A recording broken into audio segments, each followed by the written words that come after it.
The Wild Robot is the latest DreamWorks animated film, so today, let's see if it's worth your time.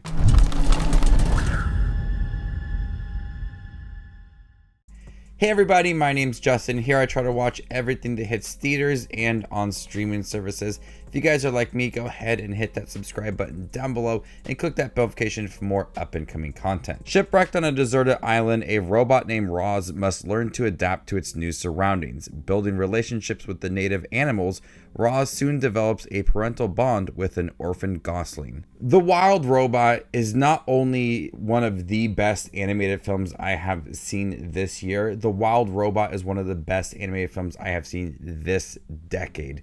This is a very emotional movie, and it hits much more if you are a parent, and it deals with a lot of letting go and learning to adapt and learning what it takes to be a parent.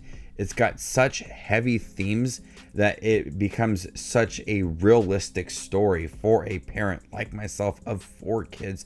This movie hits so much harder than I expected it to. If I would have saw this years ago before I had kids, it wouldn't have the same impact on me as it does now. We are introduced to Roz, this robot that takes on tasks. She views like this mission to complete these tasks, and she eventually does meet a orphaned gosling, and she views this gosling as a mission for her. She has to teach it to swim, fly, and eat, and then when that is completed, she can go back to where she came from and her mission will be complete.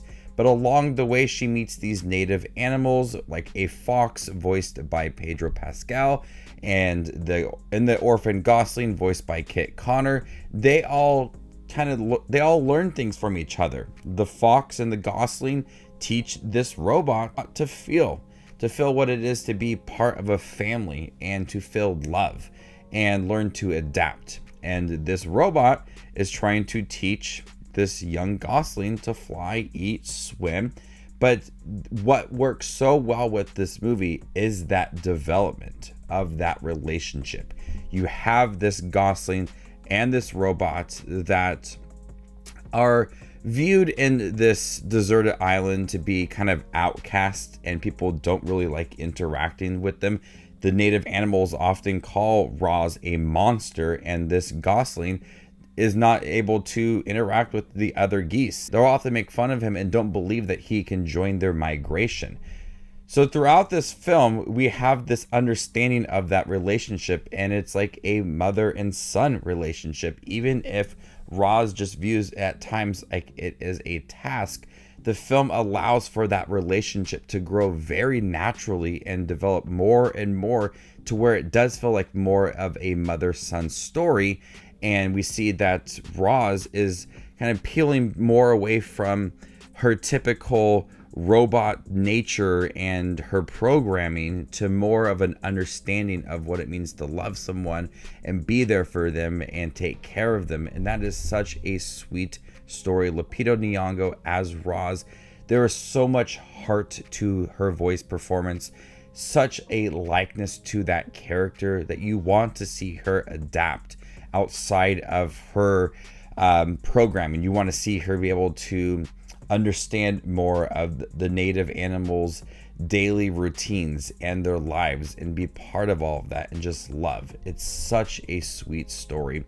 And Chris Sanders, the director of this film, truly understands the nature of this story and that community of all the native animals on this island, and just that relationship. Everything about that relationship between the goose and the robot is very endearing. It's very sweet, and I cried several times within this movie. Several times. I have not cried so much in an animated film since Toy Story 3. And Toy Story 3 is in my top 10 favorite films of all time. The Wild Robot truly hit me. All of the emotions feel earned within this film. There's a lot of anticipation to certain scenes of the goose flying and learning to swim. When you watch a movie trailer, and a movie trailer really kind of hypes you up for a certain film, and then the movie doesn't really pay off. The trailer for this, I felt the emotions when watching that trailer. Everything that was in that trailer and all of that hype and all of the emotion and anticipation carried over to this movie.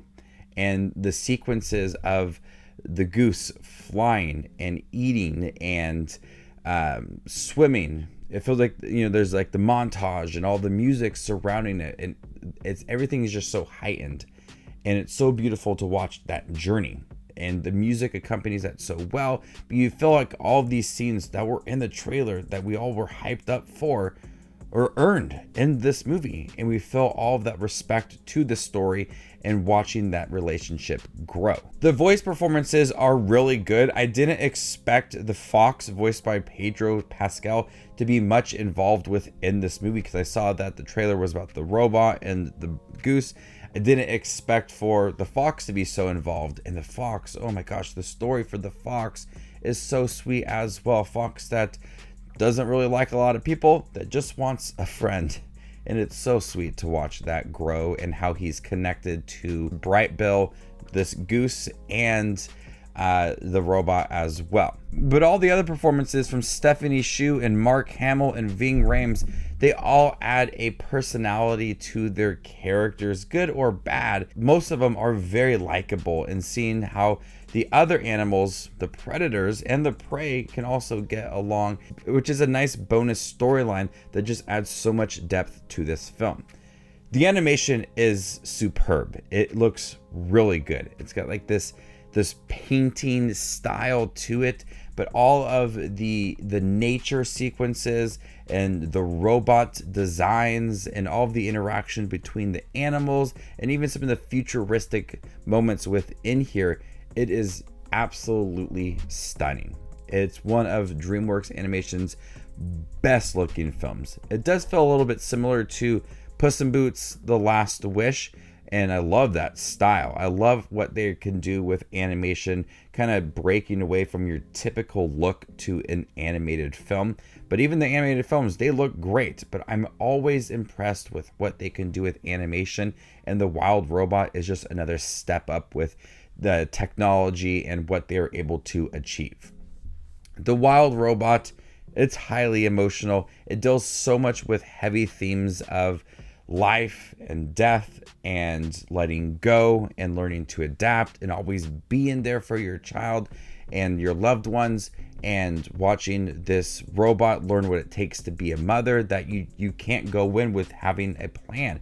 You just gotta adapt and learn to love and accept people and just help them out whenever need be. And there's so many other animals that are able to kind of give that advice to this robot, but all of the deeper themes of being there for your child and loving them, it's so good in here. And I love that I watched this with my daughter. She got a great understanding of the film and what we do as parents to help take care of her. And so I love that she was able to see that message within here, but it plays so naturally. It never feels like it's heavy-handed, never feels like it's forced. All of it just has this beautiful flow to it, and I absolutely love it. The Wild Robot, I was highly impressed with it. I had some expectations going into it. It premiered at Fantastic Fest and people really loved it. So I thought, hey, it's going to be really great. I didn't expect it to be this good. I loved this movie, from the themes, the animation, the characters, the relationships. It is absolutely beautiful and one of the best films of this year. So before I give you my score for The Wild Robot, make sure to check out my channel. Here I do movie reviews, trailer reactions, ranking videos, tier lists, all that fun movie related content that you see on YouTube. I do it all here, so hit that subscribe button to get it all in one spot. If you'd like to see where The Wild Robot ranks amongst all the other 2024 releases I've seen this year, follow me on Letterboxd and there you can find my ranking. I'm gonna go ahead and give The Wild Robot an A. Thank you guys for checking my review for The Wild Robot, the newest DreamWorks animated film. Have you guys seen it by chance? What did you think about it? Let me know in the comment section down below, and stay tuned for more up and coming content like this. My name is Justin Watches Movies, and you guys stay classy, YouTube.